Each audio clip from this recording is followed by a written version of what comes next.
Hey everyone, welcome to part 2 of my in-depth review of the new Eldar Craftworlds Codex. As always, I'm Jay. That's my name. And today I'll be going over the HQ section.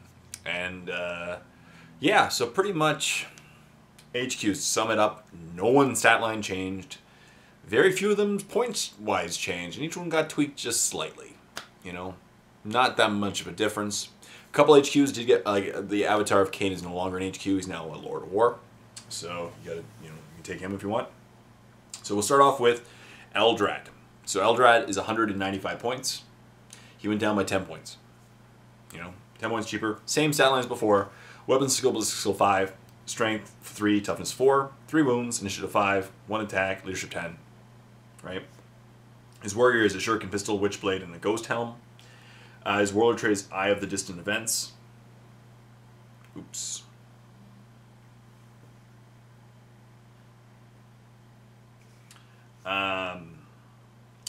And the special rules, Ancient Doom and Battle Focus, which, as I said, the special rules are the same ones as before. They have the Hatred and Preferred Enemy against Lanesh, I think, and Battle Focus, which allows them to move, shoot, and run. Fleet, independent character. He's a Mastery level 4 Psyker, and he has Runes of the Farseer. Runes of the Farseer, as I said, is the new ability that you can reroll any number of dice during every psychic phase. So one time per psychic phase, you can reroll as many dice as you want to cast a power or to deny the witch. It is Psyker, and he can generate his powers from the Demonology Sanctic, Divination, Runes of Fate, and Telepathy Disciplines.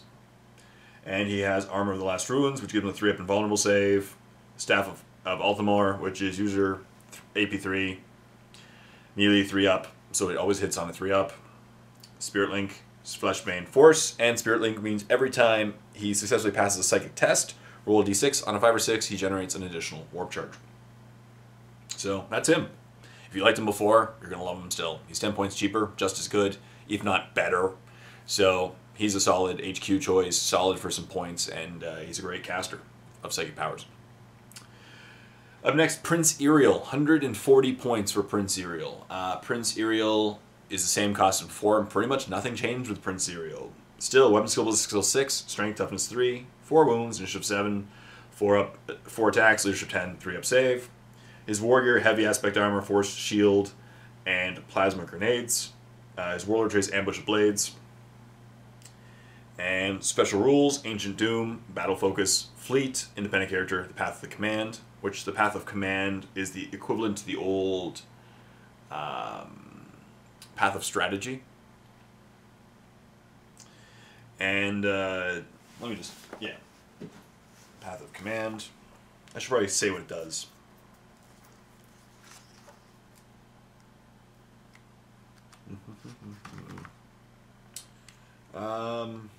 Focus. No problem, but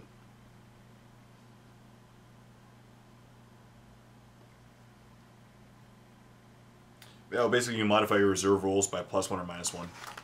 So it's now called the Path of Strategy. Or sorry, Path of Command. And his Remnants of Glory is the Eye of Wrath, which is his Yriel Bomb.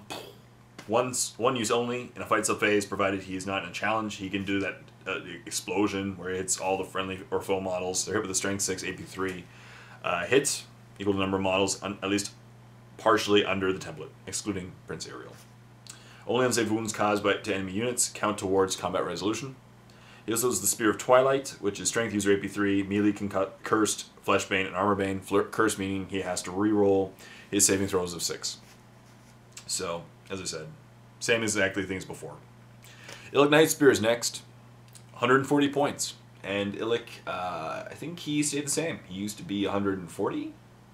Yep, he used to be 140. Still is 140. Pretty much the same as before. Weapon skill 6, plus skill 9, because he's a really cool ranger sniper guy. Strength toughness 3, 3 wounds, initiative 6, 3 attacks, initiative 10, 5-up save. He has mesh armor, shuriken pistol, power sword, but here's where he got slightly better. He has Shrouded. I'm pretty sure he used to only have Stealth. I could be wrong. Correct me if I'm wrong in the corrections section down below. Let me just see here. I think he used to have Stealth, and I got upgraded. Rangers as well got upgraded to Shrouded, which is pretty nasty. Let me look it up so that I know if I'm correct here. No, he had Shrouded, sorry. Just the Rangers had Stealth. And he has a bunch of special rules. Ancient Doom, Battle Focus Fleet, Hatred Necrons, Independent Character, Infiltrate, Move to Recover, Preferred Enemy against Necrons, Shrouded. He has Sharp Shots, which shots fired by models with the special rule are always precision shots. Walker of the Hidden Path, if Illic Nightspear deploys using the Infiltrate special rule, he can be deployed anywhere in the battlefield that is outside of impassable terrain, regardless of enemy proximity. And of course, if he begins the game with a unit of net rangers, they have the same special rule. So basically, you can deploy an inch away from your opponent turn 1 and shoot them in the face. Master of Pathfinders. If Illic Nightspear joins a unit of rangers, all rangers in that unit gain the Sharp Shot special rule whilst he is in that unit.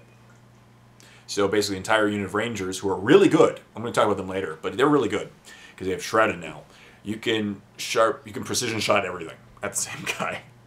And he has Remnant of Glory, which is 48-inch range, Strength X, AP2, Heavy 1, Sniper, Void Shot.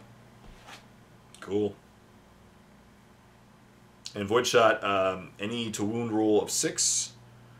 Any to wound roll of 6, it has instant death special rule, basically. And also you can do things against vehicles. On pens them, I believe. And auto pens on vehicles on a 6. Yep. Pens on a 6 as well. Up next, Asurmen.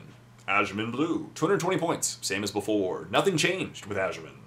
Weapon skill is 7. Strength toughness 4. 3 wounds. Initiative 7. I'm going to say this for now. All the other guys I'm going over with the same, all the Exarchs.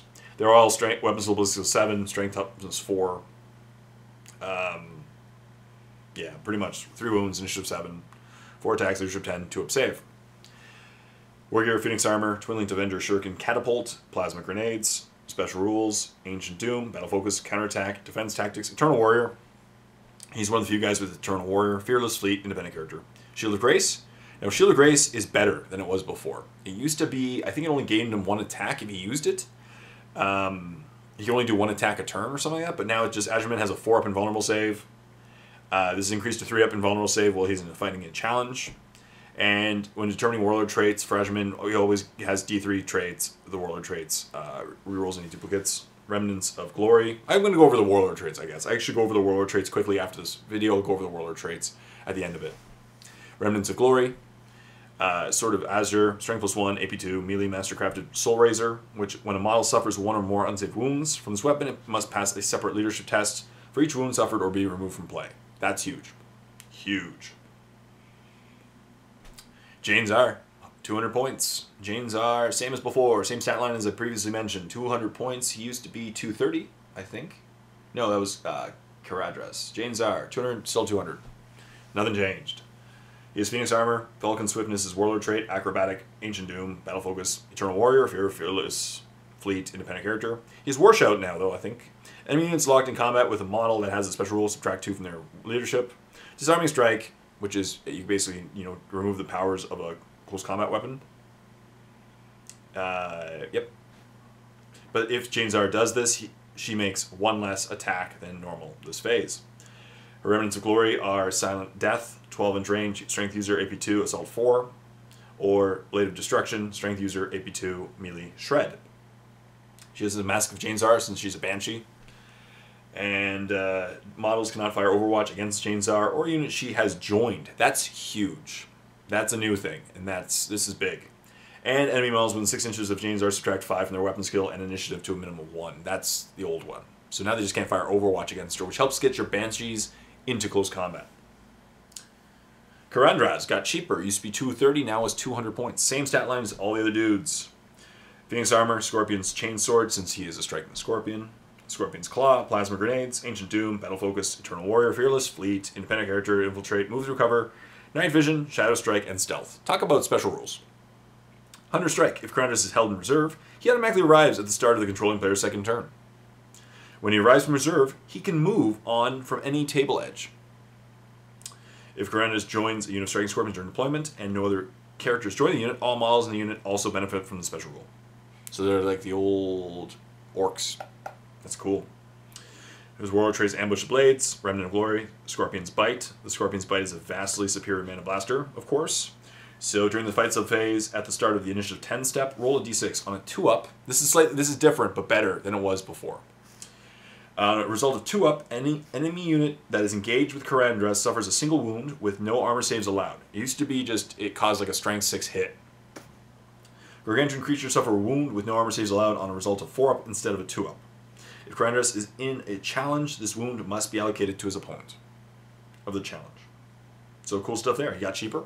He's just as good as before, if not better. Yeah.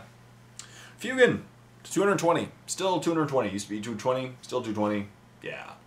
And he gained Crack Shot. That was one of the big things. But Warlord trait, Mark of the Incomparable Hunter.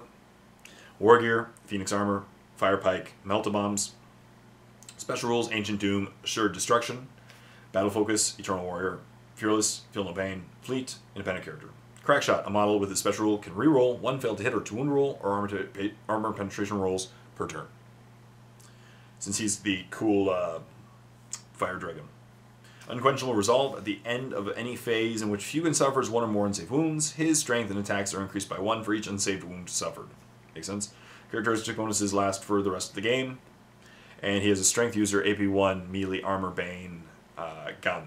So that's pretty cool. He's good at popping stuff. So, or killing things, I guess. Yeah. Good stuff. Up next we have Baharroth. Baharroth is got cheaper, I believe. Yeah, 195 down to 170. So 170 now, down 25 points. Has Phoenix Armor, Hawk's Talons, Haywire Grenades, Plasma Grenades, Grenade Pack, Swooping Hawk Wings, and Ancient Doom. Battle Focus, Eternal Warrior, Fearless Fleet, Herald of Victory, Hit and Run, Independent Character. It's Sun's Brilliance. This is, I think, the same as before. When Baharroth enters play from Deep Strike, all enemy units within 6 inches must take a test.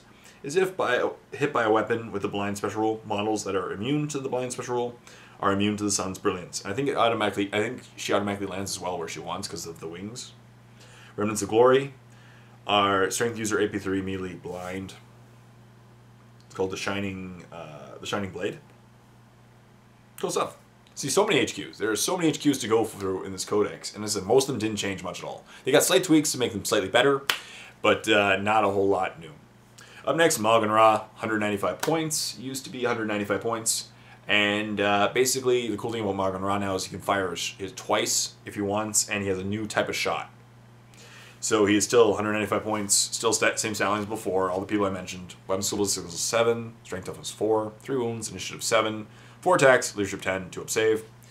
Special rules, Ancient Doom, Battle Focus, Eternal Warrior, Fearless Fleet, Hatred, Chaos Demons, Independent Character, Night Vision. He has Whirlwind of Death. This is new. Maugan Ra can fire the Majetter twice in each shooting phase, either at the same target or 2 different targets. And it has 3 types now. Well, technically 2 types and a close combat version. So 2 types.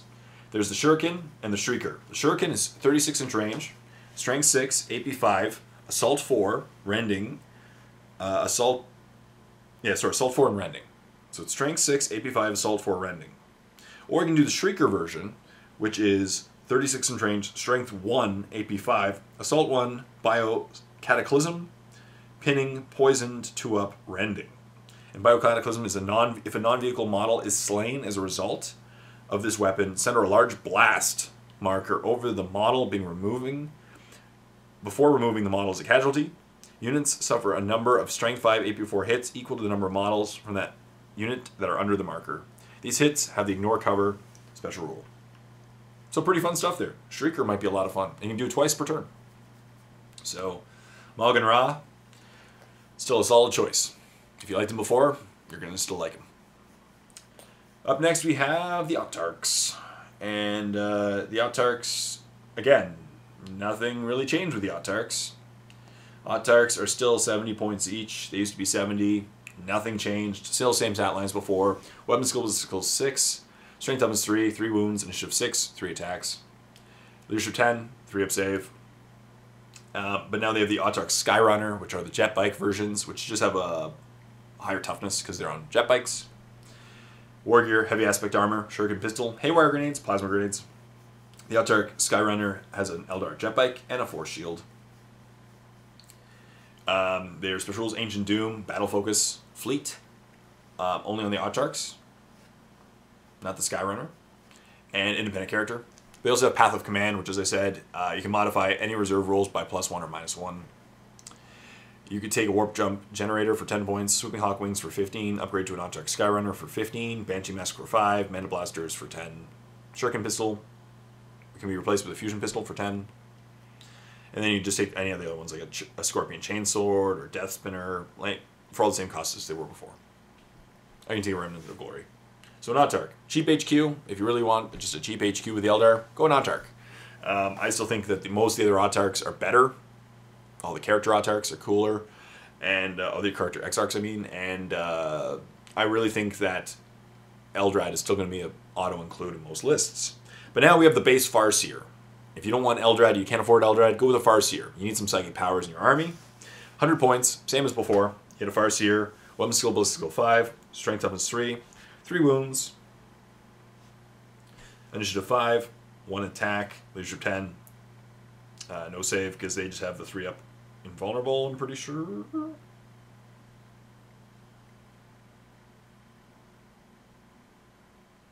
Yeah.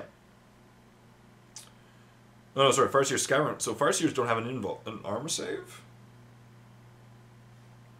That's weird. No. Special rules: Ancient Doom, Battle Focus, Fleet, Independent Character, Psychic Mastery level 3. So they're Psychic Mastery level 3s. I don't know if they were before. I thought they were 3s before. Let me double check that.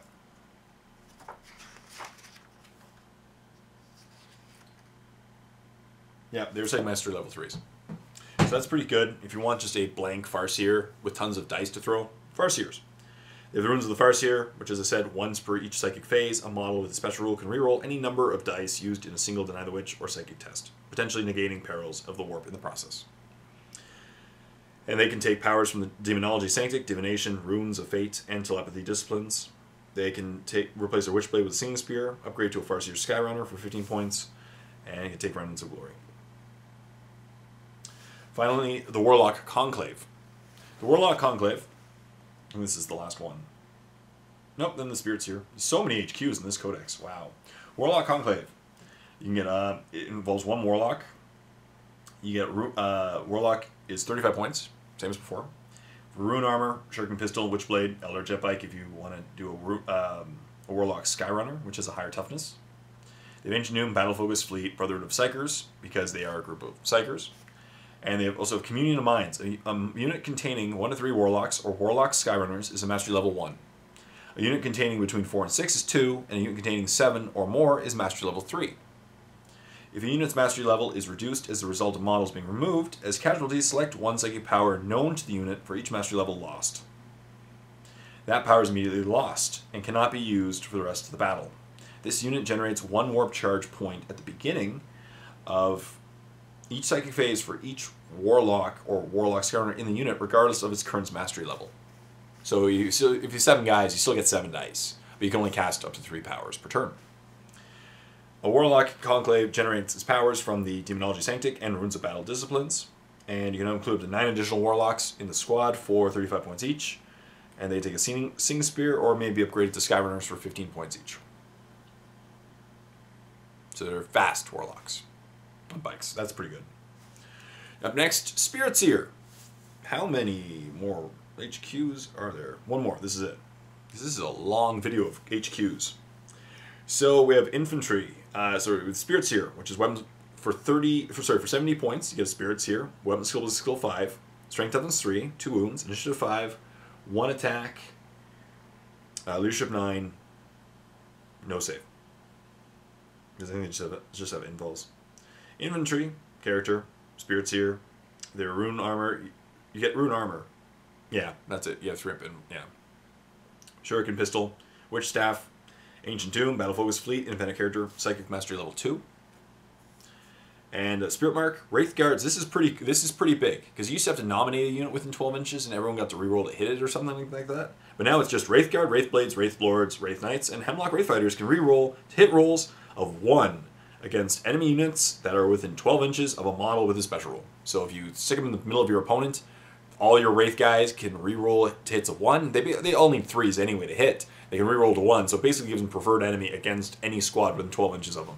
Huge in this game. And he can take his powers from Demonology, Divination, Runes of Fate, and Telepathy. And he could take anything from the Remnants of Glory list. And that's it. Like, that's pretty big. That's big. Because those HQs, that's a lot of HQs. You have tons of choices to take. And as I said, I should probably go over this. The Warlord, the Army Rule special traits are Ancient Doom, as they was before, and Battle Focus. And the Warlord traits are Ambush of Blades. One use only. Declare your Warlord is using the ability at the start of your shooting or assault phases. During the duration of that phase, the Warlord and all friendly units within the Eldar faction within 12 inches can reroll to wound rolls instead of 1. Or to wound rolls of 1, sorry. Number 2 is an Eye of Distant Events. Choose up to D3 units in your army. These units gain the Scout special rule. Falcon Swiftness. The Warlord and his unit add 3 to the dice roll when determining how far they can run. This will normally be D6 plus 3. Or if you're taking the formation, just 6 plus 3, so 9 every time. Number 4 is Fate's Messenger. The Warlord rerolls all saving throws of 1. Mark of the Incomparable Hunter. Number 5, the Warlord has the Split Fire special rule. And 6, Seer of Shifting Vector. Friendly units with the Eldar faction arriving by Deep Strike do not scatter as long as the first model placed is within 12 inches of the Warlord. And that's it. We're going to stop here because we're already like over 20 minutes in, and it's time to cover the troops and all the good stuff coming up there. So basically summarize the HQs. As I said, not a lot changed. Each one got slightly buffed in a way. Pretty much none of them got nerfed. Eldrad, I think, is the auto-include in the army, or a Farseer, because you need the psychic power in the Eldar Codex, especially when combined now with the new runes. Maugan Ra, still solid. Like, as I said, they only got cheaper or stayed the same and got slightly better. So it's a solid HQ section. If you love the HQs of the Eldar Codex before, you're going to love them still. So thank you very much for watching. Please leave a comment in the comment section down below of what you think about the Codex, the HQ section, anything I missed, anything you want to agree with, anything. I love the discussion that we create through these Codex reviews. And stay tuned for the next part where I'll be going over the troop choices. Until next time, this is Jay saying, happy painting.